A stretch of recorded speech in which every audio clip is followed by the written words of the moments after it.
Story chasing chapter 7। प्रीति और तरुण के reaction ने सुरभि को अंदर तक इरिटेट कर दिया था। उसका क्लास में बिल्कुल मन नहीं लग रहा था, इसलिए कॉलेज ख़त्म होने से पहले ही वो घर वापस आ गई।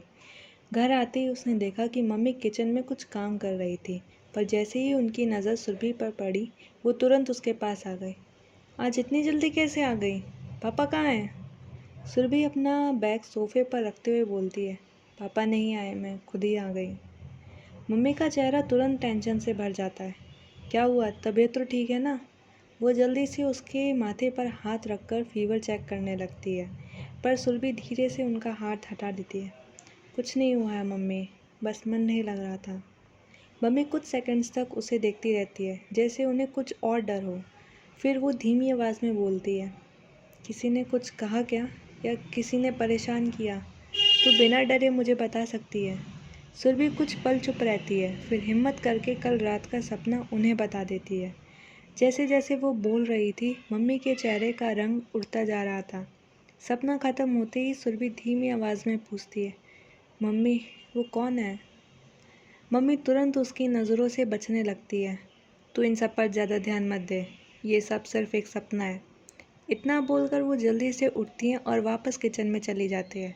पर अब सुरभि समझ चुकी थी, कुछ तो था जो सब उससे छुपा रहे हैं।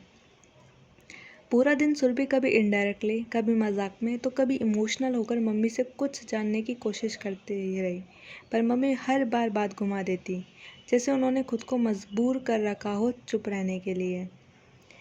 रात काफ़ी हो चुकी थी, तब तक सुरभि सो चुकी थी। पापा भी देर से घर लौटे थे। मम्मी उनके लिए खाना लगाती है, पर आज उनके चेहरे पर अजीब सी टेंशन थी। वो धीमी आवाज़ में सुबह की पूरी बात पापा को बता देती है। आज सुबह से ही वो उसके बारे में पूछे जा रही है। पापा ये सुनते ही घबरा जाते हैं। तुमने उसे कुछ बताया तो नहीं? नहीं, मम्मी तुरंत बोलती है, पर क्या बताऊँ उसे उस मनहूस आदमी के बारे में? पापा का चेहरा और सीरियस हो जाता है। उसे विनय के बारे में पता नहीं चलना चाहिए। नाम मत लीजिए उसका। मम्मी की आवाज़ में नफ़रत साफ थी। उसने हमारा पूरा परिवार बर्बाद कर दिया। ये बोलते हुए उनके चेहरे पर घिन साफ दिख रही थी।